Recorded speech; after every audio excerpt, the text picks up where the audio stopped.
أنا وقت ينشر صورتي وأقعد أقرأ تعليقات الناس أنجرح وأنقهر وأقعد أبكي من كل قلبي وقول بيني وبين حالي طيب ليش الناس بتكرهنا هالقد؟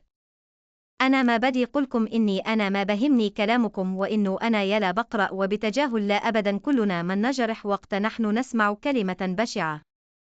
رجائي للناس أنوي ما حدا يكتب للتاني كلمة بشعة أو أي كلمة بتجرح لأنه انتو ما بتعرفوا هاد الفنان أو الفنانة بأي ظرف مارق.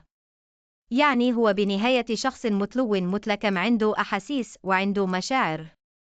بتحسسوني بأوقات بأنوي نحن ما منحس وإنه أنتو فيكم حس ومن لحم وفيكم تجرحوا وفيكم تعملوا يلي بدكم ياه وتحكوا شو ما بدكم.